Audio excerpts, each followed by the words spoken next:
Holy smokes, man. So I hope y'all like that little intro footage there of Kevin on the bulldozer. I did a time lapse. I don't know if I'll include it or not. We'll see how it looks. But it rained. You can see rained right at 3 inches yesterday. And we went ahead and come on up here this morning. We didn't do anything yesterday. Come up here, but it's too wet. About too wet today. Man, even pushing this off right now, it's still so daggum slick you can't hardly walk on it. But the truck, this is Danny's truck here. That's him right there walking back. He actually turned around by himself. Well, he said I didn't turn around. He said I slid around.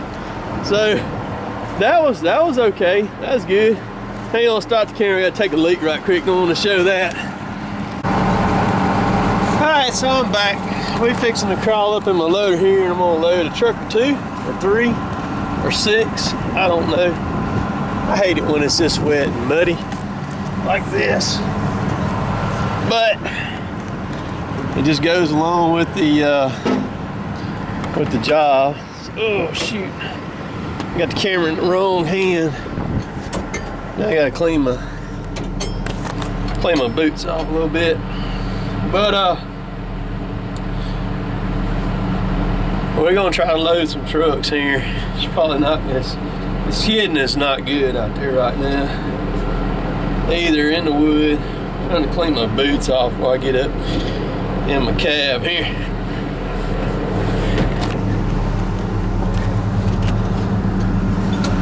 I'm gonna film some more in just a second.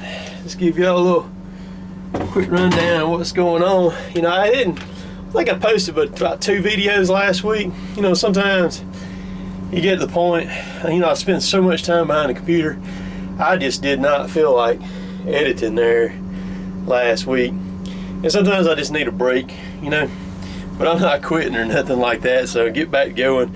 I'm trying to think of something good for number 300, because I'm right on 300 videos being published, so not far from that. But I'm gonna film some more in just a little bit. See y'all. You'll see all them O-rings right there. Those O-rings come out from underneath all these things here and replace some of these. What's happened is this thing's got it's over 13,000 hours, and we've never had to replace any seals on it or anything yet, but we are now. So this has been kind of a multi-stage process to do all this. We repacked all the cylinders on it a couple weeks ago. I did a video on that. And then me and Kevin a couple weeks ago, we did all of these. Every one of them on every block down through there, did all of them. And then we got Jay out here doing all the rest of these. And what happens is on this stuff, these O-rings are rubber, and over time, these things just dry out and they get brittle. And so like you can see all of these right here where they're broken half, and it's just letting the oil seep. And like I said, we've worked on it in a multi-stage process, just kind of fixing one leak, you know, after another. As we would get one fixed, then we could spot where the other leaks were and could fix them. And so we've almost got it. This today will wrap all this up. Now the problem with the cylinders is we've got some of the rubber from the packing on the cylinders have got the filters clogged up there on the back of the boom. It's got some filters, some return filters and stuff up there that keeps it from going back. So after we packed all the cylinders, we've run this thing now for a couple weeks to where we make sure we got all the rubber that was loose caught in the filters now. So we're fixing to throw filters on it also. And but the performance of this thing by doing all that has went up a lot. We didn't realize how much the performance on it had dropped off and all that, but it's a lot better than it was. And so when we replaced those filters up there on the back of the boom, and one of those filters is $1,500. I'll climb up here. show them to y'all right quick. So they're up under this cover right here. There's one in there, and there's a big long one right here, and then there's another one inside there too. But we'll get them filters where we get good return flow back, and that's gonna get her on up to snuff, because in 2014 we put a new hydraulic pump on this thing, which the gearbox went out on it. So we went ahead and just bought the gearbox and pump all together and replaced it all at one time.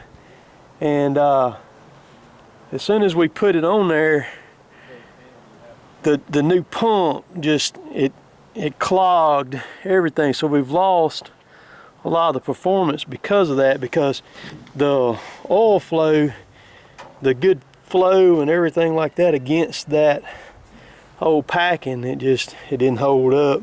And so we get her going. So that's what we done. It was wet today. I loaded 2 rounds of trucks is all I did today. So we still had a good day, even as wet as it was to start off with this morning.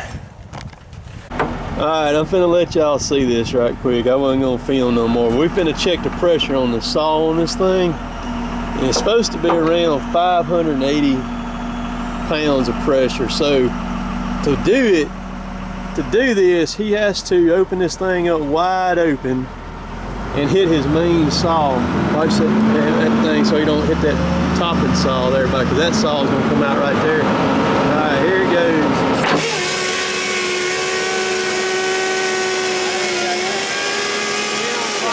Ain't on the right port, are you? No, you pegged it out. It pegged out. Okay. See, y'all ain't looked at the right pressure or something. It's not. It's that on LS port. Got on the wrong port, man, or something. That's LS right there. Is it? Yeah. Sure. Yep. Positive. It says it right there. Well, did you look at the pressure right in the book then? Yeah. It pegged it out. It's 800. Yeah. Yeah, it's got more than 500 pounds of pressure on it, man. Alright, so we done went up to a 6,000 pound gauge now, boys and girls. We should have did that a while ago, but because that other gauge, we smoked that thing. See, it's already climbing. It's nearly at 500 pounds at an idle right there.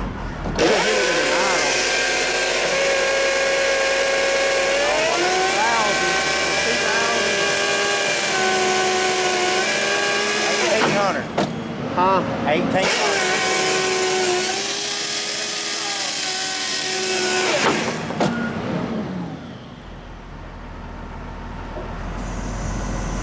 It was fluctuating a little bit though, wide open though, wasn't it? Yeah, but see, as far as it would go up was 1800. Right. And when it goes up there, that's what it is. Okay. And see, once that bar comes down and gets all the way down, it's gonna drop. Okay, so it was doing that when it was flux. okay. Gotcha. All right. Hey, Just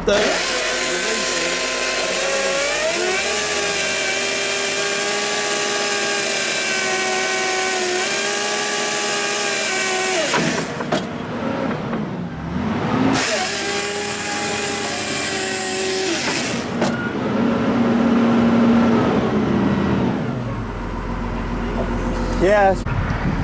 All right, so I know I'm gonna have somebody gonna ask me, well, why'd you put a relief in it if it's still the same pressure and everything? The reason why we put a relief in it's why? Because the freaking thing was leaking, right? Exactly.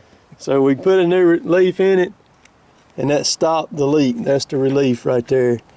And the cool thing about it is it was already preset from Waratah to the pressure that it needed to be. So that's the reason why we checked it before and the other. So you need to write in the book 1800, because the book was saying 580, and we smoked one gauge there. It's a wonder that gauge didn't bust on us when it happened, but we got it.